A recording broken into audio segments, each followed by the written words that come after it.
আপনি ভাই ইনি। মীরা নিশ্চুপ হয়ে যায়। উজানের কথা বলার ধরন তাকে উদ্বিগ্ন করে তুলছে। উজান এভাবে ভয় কেন পাচ্ছে, তাকে দেখে কাঁপছে কেন? মীরা চিন্তিত কণ্ঠে বলল, আপনি ঠিক আছেন ভাইয়া?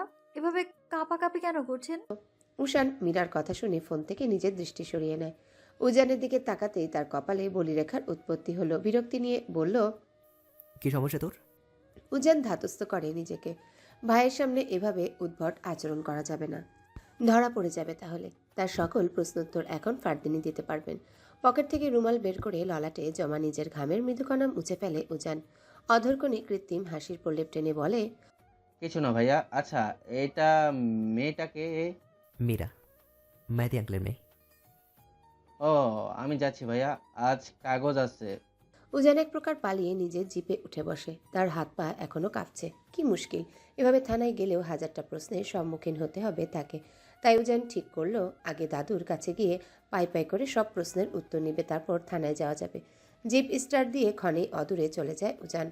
উষান তীক্ষ্ণ চাহনি নিক্ষেপ করে সবকিছু পর্যবেক্ষণ করলো। উজানের আচরণ মোটেও স্বাভাবিক ঠেকল না তার নিকট। নিশ্চয়ই কিছু হয়েছে। উষান বাইক স্টার্ট করতে মীরা ঝুঁকে পড়ে সামনের দিকটায়। নিজেকে চটপট সামলে নিয়ে ঠিকমতো বসতেই আবারও একই কাজ পুনরায় ঘটল। ভাঙা এলোমেলো রাস্তা দিয়ে বাইক চালাতে পড়তে নিয়েও নিজেকে কোনো রকম টিকিয়ে রেখেছে মীরা নিজের স্থানে। উষান পুরো ঘটনা লুকিং মিরর দিয়ে দেখে তাচ্ছিল্যের হাসি দেয়। মেয়েটা জেদি বটে, যা বলে তাই করবে। সায়াহ্নের শেষ প্রহর। কিয়ৎবাদে মদিনীতে যা একটু রশ্মি অবশিষ্ট আছে তাও আধারের মাঝে বিলীন হয়ে যাবে।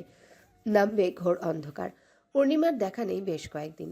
তাই সায়াহ্নের প্রহরের ইতি ঘটতে সবকিছু ধুধু আধারে ছেয়ে যায়। কুয়াশায় ঢাকা আশপাশ। চারিপাশে দানব আকৃতির দালানগুলো কুয়াশার আবরণে ঢাকা পড়ায় তাদের দেখা মিলে না রাতে। রাস্তার এদিক ওদিক ঘুমিয়ে থাকা কুকুর বিড়ালের দল এখন আশ্রয় নিয়েছে মাঠের শেষ প্রান্তে জঙ্গলে, উষ্ণতা পাওয়ার তাগিদে। ভোরে শিশির পড়ার আগেই তারা ছুটে অন্যত্রে। সবেমাত্র গোসল করে বেরিয়েছে মীরা। এতে করে বেশ কয়েক বকা দিয়েছে রুহি। মীরা ভাবান্তরহীন রুহির কথায়। রুহি তা দর্শন করে দীর্ঘ নিঃশ্বাস ফেলে। মেয়েটা এত সূচিবাই ধরনের, সামান্য ধুলো লাগায় এই হাড় কাঁপানো শীতে ঠান্ডা পানির ছোঁয়া লাগিয়েছে, তাও আবার সেই কখন, সন্ধ্যায়। বারান্দায় দাঁড়িয়ে ব্যস্ত ভঙ্গিতে চুল ঝাড়ছে মীরা। শ্যামরাঙা গাল, নাক লালচে হয়ে রয়েছে। ইতিমধ্যে বেশ কয়েকটা হাঁচি দিয়ে তার এই হাল।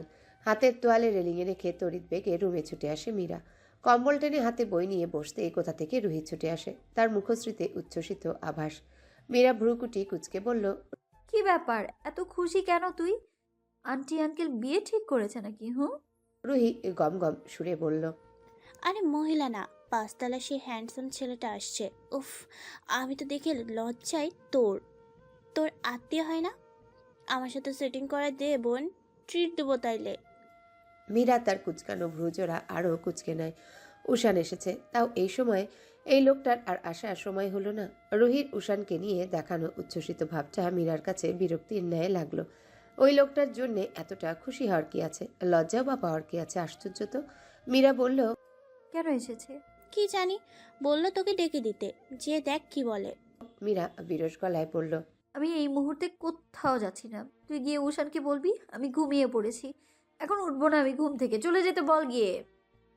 রুহি তার নেত্রযুগল বড় বড় করে বলল, কিন্তু তুই তো ঘুমাসনি, আমার সামনে বই নিয়ে বসে দিব্যি কথা বলছিস। মীরা ধমকে বলল। যা বলছি তা কর রহিম, যা এখান থেকে। রুহি নিজ মুখশ্রী পাংশুটো করে নিয়ে রুম থেকে বেরিয়ে যায়। যাওয়ার পূর্বে দরজার নিকট অবধি গিয়ে একবার থেমেছিল সে কিছু বলার জন্যে, কিন্তু মীরার কড়া দৃষ্টি উপেক্ষা করে তার কণ্ঠনালী দ্বারা কোনোরূপ শব্দগুচ্ছ উচ্চারণ করার সাহস হয়নি। নীরবে চলে গিয়েছে। মীরা তপ্তশ্বাস ফেলল। দুজন মেয়ের ফ্ল্যাটে এভাবে হুটহাট আসার কোনো মানে আছে? বাবার জন্য কোনো কড়া কথাও শোনাতে পারে না উষানকে। বাবা তার অল্প কয়েকদিনে উষানের ভক্ত হয়ে গিয়েছে। যখনই ফোন দেয় তখনই কথার মাঝে সর্বপ্রথম উষানের কয়েক প্রশংসা করে নেয় মাহাদি। মীরা ক্ষুব্ধ হলেও কিছু বলে না মাহাদিকে। বইয়ের দিকে দৃষ্টি ফেলতে ধপধপ পা ফেলার শব্দ মীরার কর্ণকুহরের নিকট প্রতিফলিত হয়। মীরা ভাবে নিশ্চয়ই রুহি এসেছে দ্রুত পদে, কিন্তু তার ধারণা মিথ্যে করে শব্দহীন রুমে আগমন ঘটে উষানের। রোশনাল দৃষ্টি নিক্ষেপ করলো মীরার মুখশ্রীর প্রতি। মীরা ভড়কে বলল, আপনি এখানে কি করছেন? ধমকে ওঠে উষান। চোখ কটমট করে তাকায়। মীরা ভড়কে গিয়ে শটান হয়ে বসে পড়ল। পরনে ওড়না টেনে টুনে ঠিক করে উষানের দিকে তাকিয়ে জিজ্ঞাসা করল, কি চাই? কিছু বলতে চান? আমার পরীক্ষার সামনে পড়তে বসবো। উষান চিবিয়ে বলল, তুই ঘুমাচ্ছিস? এই তোর ঘুম? চোখ খোলা রেখেই প্রথম ওই কাউকে ঘুমাতে দেখছি। তা এখনো কি ঘুমিয়ে আছিস নাকি ঘুমের মধ্যে কথা বলছিস? কোনটা? হ্যাঁ, মীরা আমতা আমতা করলো, কানের পিঠে চুল গুজে গলা ছেড়ে বলল, ঘুমাচ্ছিলামই আমি, আপনি আসার আগে। এখন উঠে গিয়েছি। উষান চোয়াল শক্ত করে তাকায় কিছু কঠিন কথা বলার জন্যে। পরক্ষণে নিজেকে ধাতস্থ করে চুপ হয়ে যায় একদম। লম্বা শ্বাস টেনে মাথার চুল টেনে এদিক সেদিক তাকায়। মীরা সর্বদাই তাকে উটকো আচরণ করে রাগিয়ে দেয়। মেয়েটা বেয়াদব বেশ। মীরা শুকনো ঢোক গিলে, গলা শুকিয়ে কাটতার। উষানের আচরণ স্বাভাবিক নয়, নিশ্চিত রেগে আছে। এই মানব রেগে গেলে ভীষণ বড় সর্বনাশ। তাকে তুলে আছাড় দিতেও দুবার ভাববে না। মীরা বিছানা থেকে নেমে দাঁড়িয়ে ক্ষীণ সুরে বলল, আপনি কি কিছু বলতে এসছেন উষান? উষান ক্ষিপ্ত দৃষ্টিতে তাকিয়ে বলল, মায়ান এসেছে গুলশানে আম্মুর সঙ্গে। তোকে নিয়ে যেতে বলেছে আম্মু। মায়ান তোকে দেখতে চাইছে। জলদি রেডি হ, নাহলে তোকে রেখে আমি চলে যাব। Got it? হৃষ্টচিত্তে তাকায় মীরা। উচ্ছ্বসিত নিভৃত তার। ছোট ভাইকে দেখতে পাবে আজ সামনাসামনি ভাবতেই পুলকিত সে। মীরা কিয়ত শান্ত হয়, সমীকরণ মেলানোর চেষ্টা করে। মায়ান ঢাকায় কেন, তাও উষার সাথে? মীরা ব্যাকুল হয়ে বলে, হঠাৎ ঢাকায় আসলো যে? ঠিক আছে ও। উষান অন্যমনস্ক হয়, দ্বিধা হচ্ছে সত্যটা বলতে। 2 সেকেন্ড ভেবে নিয়ে চট করে সিদ্ধান্ত নেয় আপাতত চুপ থাকায় শ্রেয়। গলা ঝেড়ে উষান বলল, ঠিক আছে, ও কি হবে? তোকে দেখার জন্য পাগলামি করছিল, তাই এমনই এসেছে। আমি বাইরে ওয়েট করছি, তুই দ্রুত আয়। বেশ ধীর গতিতে বাইক চালাচ্ছে উষান। আধা ঘন্টা হলো তারা এখনো গুলশানের আশেপাশেও যেতে পারেনি। মীরা বিরক্ত, বড্ড বেশি বিরক্ত। কয়েকবার সে উষানকে বলে ফেলেছে কেন সে এত ধীর গতিতে বাইক চালাচ্ছে। জবাবে উষান তাকে ধমকে বলতো, অ্যাক্সিডেন্ট হবে জোরে চালালে। মীরা ধমকে পুনরায় টু শব্দ করেনি, অযথা কারণে বকা খেতে কার ইচ্ছে করে। স্নিগ্ধ অনিল বইছে। মীরা চুলগুলো এসে বারংবার বাড়ি খাচ্ছে উষানের চোখে মুখে। এবার সে হেলমেট পরেনি, নিজের হেলমেট মীরাকে দিয়েছে। হেলমেটের বাইরে পড়ে থাকা চুলগুলো অনিলের দাপটে এসে স্পর্শ করছে উষানের মুখশ্রী। কি অদ্ভুত! এতে উষান বিন্দুমাত্র বিরক্ত হচ্ছে না, বকা অথবা ধমকও দিচ্ছে না সে মীরাকে। বরঞ্চ সে নিশ্চুপ মৌন, ইচ্ছে করে ধীরে চালাচ্ছে বাইক। উষান লুকিয়ে মিররে মীরার বিরক্তিমাখা চেহারা চাহনি ফেলে বলল, আমার মন বারংবার বলছে তুমি সে নাও, কিন্তু দাদুর কথার ধাঁধায় পড়ে তোমাকে আর তার থেকে আলাদাও করতে পারছি না। এ কেমন সমস্যা বলো তো? পরিশেষে 1 ঘন্টার রাস্তা উষান প্রায় 2.5 ঘন্টা লাগিয়ে পৌঁছায় সে কাঙ্ক্ষিত স্থানে। মীরা নেমে হাঁটা ধরে সামনে। উষান বাধা দেয়নি, যাচ্ছে যাক, অনেকক্ষণ এমনিতেই আটকে রেখেছে। এবার বাধা দিতে গেলে দেখা যাবে রাস্তার মাঝে তাকে থাপ্পড় মেরে বসবে।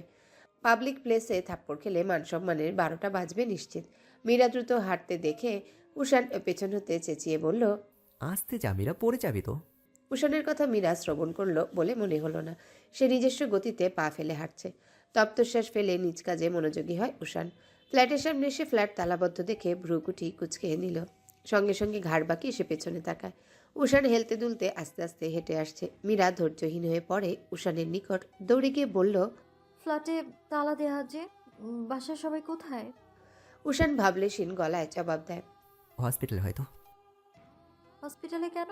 পরবর্তীতে উষান যেই শব্দগুচ্ছগুলো নিজের অধৈর্যতা দ্বারা উচ্চারিত করলো, সেই শব্দ ফালিগুলো বিষাক্ত তীরের মতন মীরার হৃৎপিণ্ড স্পর্শ করলো।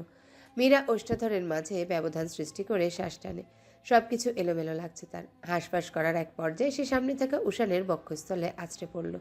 হতভম্ব উষান মীরাকে আঁকড়ে ধরে গালে হালকা থাপ্পড় দিয়ে বলল, মীরা, এই Meera, open your eyes. Meera. ঘড়ির কাঁটার অবস্থান তখন রাত 10টায়। নিঃশব্দ নির্জনতা বিরাজমান আশেপাশে। কোলাহলের ছিটে ফোটা অবধি নেই। ফিনাইলের কটু গন্ধ নাক দ্বারা অন্তরালে প্রবেশ করে নিভৃতে বিষিয়ে তুলছে উষানের। পাশে থাকা বদ্ধ কেবিনগুলো থেকে ভেসে আসছে আর্তনাদ ভরা চিৎকার। অদূরে নিঃশব্দে অশ্রু বিসর্জন দিচ্ছে কয়েক দল তরুণ তরুণী। স্তব্ধ হসপিটাল করিডোর ধীরে ধীরে কোলাহলে পূর্ণতা পেতে নিলে ওয়ার্ড বয় এসে পরিবেশ তার অন্তঃকরণ কাঁপিয়ে তুলছে ক্রমশ। হৃৎপিণ্ডের অস্বাভাবিক স্পন্দন শুরু হয়েছে মাত্রই। অস্থির লাগছে কেমন ভেতরটা। তবুও সে নিজে অনড়। এক দৃষ্টিতে তাকিয়ে সে তার সামনে বসে থাকা রমণীর প্রতি। মীরার বিধ্বস্ত রূপ তাকে ক্রমশ উলটপালট করে তুলছে। কেন হচ্ছে এমন কারণটা সম্পর্কে তার অন্তঃকরণ ভাবনা শূন্য। মীরা উষার কাঁধে মাথা এলিয়ে দিয়ে নিষ্প্রভ চাহনি ফেলে রেখেছে বিলাসবহুল হাসপাতালের মেঝেতে। লহমায় উষা তার আদুরে স্পর্শ এঁকে দিচ্ছে মীরার ঘন কেশে। মীরা অনুভূতি শূন্য, সবকিছু নিষ্প্রাণ লাগছে তার। উষান এবার ধৈর্যহারা হয়ে গলা ঝেড়ে বলল, এখানে কেউ মারা যায়নি, যেমন অনুভূতিহীন মূর্তির মতন হয়ে বসে থাকতে হবে। মীরা তার চিবুক হতে থুতনি তুলে সম্মুখে নিষ্প্রাণ দৃষ্টি ফেলল। তৎক্ষণাৎ তার নজরে এলো উষানের নির্নিমেষ চাহনি, ঘন নেত্র পল্লবের স্থিরতা, অচঞ্চল নেত্রজোড়া পুরোপুরি শান্ত নম্র। দুজোড়া নেত্রের শান্ত স্থিরতা হতে হুঁশে আনলো উষা। শক্ত কণ্ঠে বলল, এটা কেমন কথা ওশান? মীরার ভাই অসুস্থ, ওর মন খারাপ থাকবেই। তোমার মতো তো আর হার্টলেস না যে ওর ভাইয়ের বোনের দরদ থাকবে না। উষার নিজের রূপে ফিরল চটপট। সেই আগের মতো চেহারায় ফুটিয়ে নিল ছন্নছাড়া ঝাঁজ মেশানো চাহনি, কড়া তাচ্ছিল্যতা। অধর কোণে তাচ্ছিল্যের হাসি টেনে উঠে দাঁড়ায় সে, এমন ভাব যেন উষার কথা কানেই যায়নি তার। মীরা একটু ভড়কে যায়। এই মা ছেলের সম্পর্কটা তাদের কাছে ভীষণ অদ্ভুত এবং রহস্যজনক ঠেকে। উষার সাথে যেই স্বভাবগত ব্যবহার করে, তার পিছনে যে আরেক রুষ্টপূর্ণ ব্যবহার আছে তা জানে মীরা। এর পিছনে কারণটা মীরার জানা নেই। উষা ছেলেকে নিয়ে যেই দরদ পেশ করেন, সেই মায়া মমতা যে কৃত্রিম তা মীরা ঢের বুঝতে পেরেছে বা চট্টগ্রাম গিয়ে। উষান উঠে দাঁড়িয়ে জনমানবহীন এক স্থানে এসে দাঁড়ায়। তপ্তশ্বাস ফেলে অন্তরিক্ষে তাকাতে নিলে তার চোখে পড়ে অদূরে দাঁড়িয়ে থাকা মা দিকে। মনমরা হয়ে বেঞ্চিতে বসে তিনি। উষান শান্ত পায়ে সেদিকে এগুলো। মাহাদির পাশে বসে কাঁধে হাত দিয়ে আশ্বাস ভরা কণ্ঠে বলে উঠল, কাঁদছেন আঙ্কেল? কাঁদবেন না প্লিজ, মায়ান ঠিক হয়ে যাবে। ডক্টর বললো না জলদি জ্ঞান ফিরে আসবে। উষান থামে। মাহাদি কথা বলতে নিলেও পারে না, কণ্ঠনালী জমাট তার। আদরের ছেলের এই অবস্থার জন্য সে নিজেকে দায়ী করেন। মায়ান কাল দুপুরে স্কুল থেকে ফিরে বন্ধুদের নিয়ে সাইকেল নিয়ে বেরিয়েছিল। সাইকেল চালিয়ে রোডে আসতেই পিছন থেকে গাড়ি এসে ধাক্কা দেয় সজোরে। মুখ থুবড়ে মাটিতে পড়ে লালচে রক্ত দ্বারা আশেপাশ রাঙায়িত করে। হাসপাতালে নেওয়ার পর প্রাথমিক চিকিৎসায় মোটামুটি ভালো হওয়ার পর মায়ান জেদ ধরে মীরার কাছে ফিরবে। তার জেদের কাছে হেরে মাহাদি উষার সাথে ঢাকায় আসে। ঠিক সেখানেই বিশাল বিপত্তি। সবেমাত্র হাসপাতাল থেকে রিলিজ পাওয়া মায়ান ভ্রমণ পথে মাত্রাতিরিক্ত অসুস্থ হয়ে পড়ে। রক্ত বমি করে সেই যে জ্ঞানশূন্য হয়ে পড়ে আছে, ঢাকায় এসে তাকে হাসপাতালে ভর্তি করার পরও একই অবস্থা, জ্ঞান ফিরেনি। ডাক্তার বলেছে দ্রুতই জ্ঞান ফিরে আসবে। মাহুদি অপরাধী কণ্ঠে বলল, মীরার কাছে আমি মুখ দেখাই কি করে বলো তো বাবা? মেয়েটা আমার ছোট হওয়া সত্ত্বেও মায়ানকে কত সুন্দর করে সামলেছে, আগলে রেখেছে। আর আমি বাবা হয়ে কতটুকুই বা করতে পারলাম সন্তানের জন্য। মেবি মীরা মায়ানকে নিয়ে একটু বেশি পজিটিভ, ওকে অনেকটা ভেঙে পড়তে দেখলাম। মীরা মায়ানের প্রতি বহু আগে থেকেই ভীষণ দুর্বল। মায়ানকে জন্ম দিতে গিয়ে যখন আপরা মারা গেল, সেদিন থেকেই মীরা শক্ত হয়ে পুরো পরিবার সামলালো। মায়ানকে কোলে পিঠে করে মানুষ করলো। একদম ছোট সময়ে মায়ান যখনই কান্না করে দিত, তখন মীরাও কান্না করতো। মায়ানের জ্বর আসলে মীরার মায়ানের চিন্তায় আরও বেশি জ্বর আসতো। মায়ানের কিছু হলে নিজেকে সামলাতে পারে না মীরা, একদম ভেঙে পড়ে বাবা। উষান নিঃশব্দে দীর্ঘ নিঃশ্বাস ফেলল, বলে উঠল, চিন্তা করবেন না আঙ্কেল, আপনার এই অবস্থা হলে মীরা মায়ান তো আরও ভেঙে পড়বে। টেনশন ফ্রি থাকুন, আপনার হার্টে সমস্যা আছে, ক্ষতি হবে তো। মাহুদি ঘাড়ের স্থিরতা হতে গতি প্রদান করে সায় জানায়। উষান স্বভাবগত হুটহাট হাসতে জানে না, তবুও কোনো রকম কৃত্রির হাসির রেশ অধরকণে ঝুলিয়ে উঠে দাঁড়িয়ে মাহুদির দৃষ্টিসীমার বেশ খানিক দূরে চলে যায়। শীতল রজনী।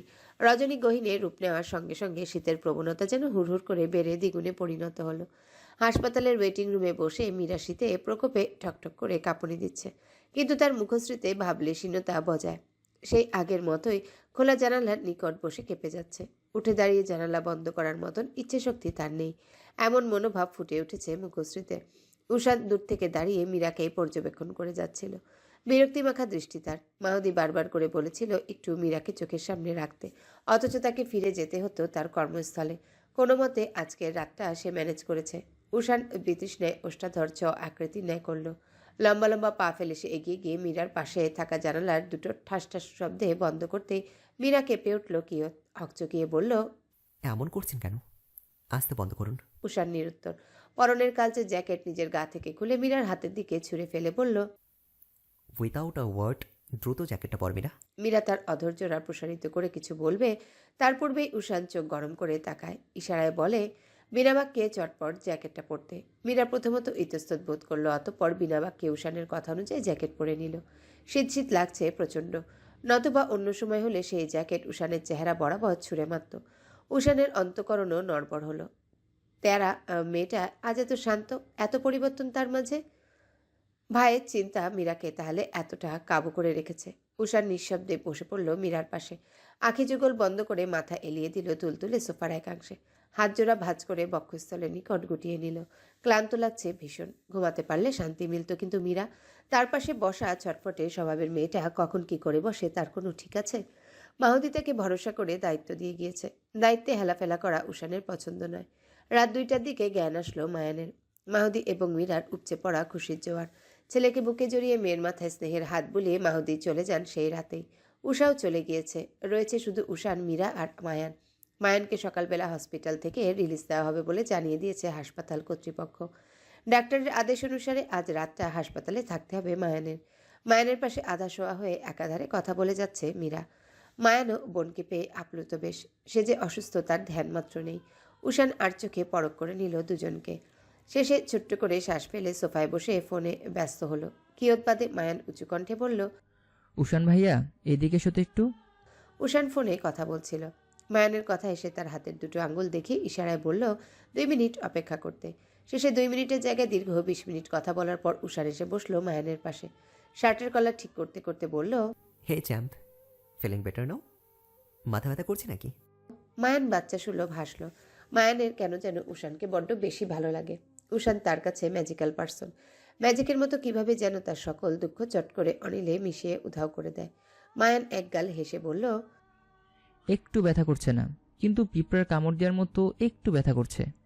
মায়ানের কথা এবং বলার ভঙ্গি দেখে উষান, মীরা দুজনাই কিঞ্চিত হাসে। মায়ান তার প্রিয় দুজন ব্যক্তিকে একসাথে হাসতে দেখে নিজে বিশ্বজয়ের হাসি দিয়ে খিলখিল হাসিতে ফেটে পড়ে। হঠাৎ মীরা গম্ভীর হয়ে বলে উঠল, অনেক বাদ্রামো হয়েছে মায়ান, এখন ঘুমাও একটু। ডক্টর রেস্ট করতে বলেছে না? মায়ান বিজ্ঞদের মতো মাথা নাড়ল। চোখে নিজের ছোট ছোট আঙ্গুলের অধিকারী হাত দুটো রেখে ঘুমানোর চেষ্টা করলো, কিন্তু কি আশ্চর্য, ঘুম আসছে না। শেষে ফট করে চোখ খুলে সে উষান এবং মীরার হাত নিজের হাতের মুঠোয় নিয়ে নিল। ঘটনায় আকস্মিক উষান বিছানা শুয়ে পড়তে বাধ্য হয়, সাথে মীরাও। মায়ান ফটাফট চোখ বন্ধ করে বলল, আমি তোমাদের দুজনের হাত এভাবে ধরেই ঘুমাবো, নয়তো আমার ঘুম আসবে না। উষান মীরা দুজনেরই চোখে তুমুল অস্বস্তির দেখা মিলল। তবুও হাত ছাড়ানোর চেষ্টা করলো না কেউই। ডাক্তার মায়ানকে ঘুমাতে বলেছে। এখন হাত সরিয়ে ফেললে ঘুম থেকে উঠে যাবে সে, তখন আবার ঘুম পাড়ানো কঠিন হয়ে পড়বে। মীরা কণ্ঠের খাদ নামিয়ে বলল, আপনি বালিশে মাথা দিয়ে একটুখানি শুয়ে থাকুন, ওর গাঢ় ঘুম হলেই ওঠেন। উষান মীরার কথা পালন করলো। বালিশে মাথা দিয়ে তাকায় মায়ানের পানে। মীরা ক্লান্ত হয়ে নিজেও শরীর এলিয়ে দেয় তুলতুলে বিছানায়। ভয় হচ্ছে, এই ভেবে তাদের তিনজনের ভার নিতে পারবে কিনা এই বিছানা। ঘুম কাতরে মীরা চোখ বন্ধ করতেই ঘুমিয়ে পড়ে। উষানের কেমন দম বন্ধ হয়ে আসছে। সন্তর্পণে সে নিজের হাত মায়ানের হাতের মুঠো থেকে ছাড়িয়ে নিয়ে উঠে দাঁড়ায়। সোফায় গিয়ে নিজের ক্লান্ত দেহ এলিয়ে দিয়ে বিড়বিড়িয়ে বলে, আমার পক্ষে সম্ভব নয় তোমাকে খুন করা মীরা। আমি এটা পারবো না। ক্ষমা করো আমার পৃথিবী। আমি আমার দেওয়া প্রতিটা ওয়াদা বাক্য ফিরিয়ে নিচ্ছি। ফেব্রুয়ারির চমৎকার এক রৌদ্রোজ্জ্বল সকাল। বহুদিনের মেঘলা আকাশের পর আজ সূর্যের দেখা মিলেছে আসমানে। ধূসর আসমান আজ হলদেটে। প্রাণবন্ত সজীব হয়ে উঠেছে গাছের পাতা। এক দুরন্ত কিশোরী ক্রাচে ভর দিয়ে লাফিয়ে লাফিয়ে হেঁটে এসে দাঁড়ায় বিশাল বড় জানালাটার কাছটায়। জানালা সম্পূর্ণ কাচের। বাইরের দৃশ্য স্পষ্টত দৃশ্যমান হলো কিশোরীর চক্ষু সম্মুখে। হাসল সে, প্রাণোচ্ছল হাসি। তার মিষ্টি মুহূর্তে ব্যাঘাত ঘটাতে হাজির হয় এক তরুণী। সে দরজা সশব্দে খুলে কর্কশ কণ্ঠে বলল, Tushi, what are you doing দেয়ার? তার আর কর্কশ কণ্ঠে কেঁপে উঠে পিছনে তাকায় তুলসী। গলা ভেদ করে ওষ্ঠাধর প্রসারিত হয়ে বেরিয়ে আসে তার জোরালো দীর্ঘ নিঃশ্বাস। দুদিকে মাথা এলিয়ে হতাশা প্রকাশ করে। শেষে নিরাশ গলায় বলে, কিছুই না, কি বলবে বলো? তারা নিজ মুখশ্রীতে বিরক্তি ফুটিয়ে তুলল। ঠোঁট বাঁকিয়ে শুধালো, ঢাকা থেকে ফ্লাইট লেফটেন্যান্ট আসছে এখানকার এয়ার ফোর্স ট্রেনিং ক্যাম্পে ট্রেনিং দিতে। তাদের ওপর কেউ হামলা করার প্ল্যান করছে, সেটা খুঁজে বের করো কে করছে এই প্ল্যান। এটা আমাকে দেখতে হবে এখন, পা ভাঙা নিয়ে। সিআইডি অফিসার তুমি, তা বোঝাই যায় না। এসব কি ধরনের কথা? তুমি করবে না তো কে করবে? এই দায়িত্ব তোমার উপরে আরোপ করা হয়েছে। তারা লম্বা কদম ফেলে চলে যায়। তুলসী তা দেখে বক্র চাহনি ফেলল সম্মুখে। ওষ্ঠাধর প্রসারিত হয়ে আপনা আপনি বেরিয়ে আসলো তপ্তশ্বাস। সামনে ছড়িয়ে ছিটিয়ে পড়ে থাকা ফাইলে মনোযোগে প্রদান করে তুলসী। পায়ের জখম নিয়েও কাজ করতে বলছে। এদের মায়া দরদ নেই নাকি? কিছু ভেবে সম্মুখে ফের অনর দৃষ্টি ফেলে সে। সঙ্গে সঙ্গে বিশাল আরশিতে আবিষ্কার করে নিজের প্রতিবিম্ব। গলার ভোকাল কর্ডে থাকা কালচে জন্মদাগটায় আলতো হাতে হাত বুলিয়ে মনোযোগী হয় নিজের কাজে। আর 3 দিন পরেই ফাল্গুন মাস শুরু হতে যাচ্ছে। বসন্তের প্রথমাংশকে স্বাগত জানাতে আটসাট বেঁধে নেমেছে জগন্নাথ বিশ্ববিদ্যালয়ের যুবক যুবতীর দল। আশেপাশের বিশ্ববিদ্যালয়ও থেমে নেই। মীরার ডিপার্টমেন্টের উপর বসন্ত উপলক্ষে আয়োজনকৃত অনুষ্ঠানের একাংশ দায়িত্ব আরোপ করা হয়েছে। মীরা এবং তার সহপাঠীরা ভীষণ বিরক্তি নিভৃতে পেশ করলেও বহির্বিভাগে কৃত্রিম হেসে কাজ করছে। সিনিয়রদের দেয়া দায়িত্ব, তাদের মুখের উপর কিছু বললে কর্কশ কণ্ঠের ধমক হজম করতে হবে। সকলে কাজ ভাগ করে নেওয়ার পর মীরাকে দায়িত্ব দেওয়া হয় বিশ্ববিদ্যালয়ের পিছনের অংশটায় আলপনা আঁকার। মীরার চারুশিল্পীর হাত ভালো তারই পরিপ্রেক্ষিতে। শীতের প্রকোপ কমে গিয়েছে সপ্তাহখানেক পূর্বেই। মদিনীতে এখন খা খা রোদ্দুরের রাজত্ব। সকাল হতে প্রবাহিত হওয়া মৃদু মিষ্টি অনিল এখন মীরার নিকট বড্ড বিরক্ত লাগছে। রং মাখা হাত নিয়ে কপালের কাছে পড়ে থাকা চুলগুলো কানের পিঠে গুজে দেওয়া তীব্র প্রয়াসে যখন সে ব্যর্থ প্রমাণিত হলো, বিতৃষ্ণায়, রাগে, ক্ষোভে, প্রচণ্ড বিরক্তিতে ওষ্ঠাধর দিয়ে আপনা আপনি বাজে কিছু অকথ্য ভাষা বেরিয়ে এলো তার। সিনিয়রকে স্বগতোক্তি করে করা কিছু কথা বলে সে কাজে মনোযোগী হতেই কর্ণকুহরে লহময়ে প্রবেশ করে ভারী কণ্ঠ। কেউ তাকে উদ্দেশ্য করে বলল, হ্যালো বন্ধুরা, পরবর্তী পার্ট খুব তাড়াতাড়ি আসবে, তো সবাই অপেক্ষায় থাকো। আর চ্যানেলটি যারা এখনো সাবস্ক্রাইব করোনি তারা পরবর্তী পার্ট দেখার জন্য চ্যানেলটি সাবস্ক্রাইব করে রেখো। ধন্যবাদ সবাইকে, আমাদের সাথেই থেকো।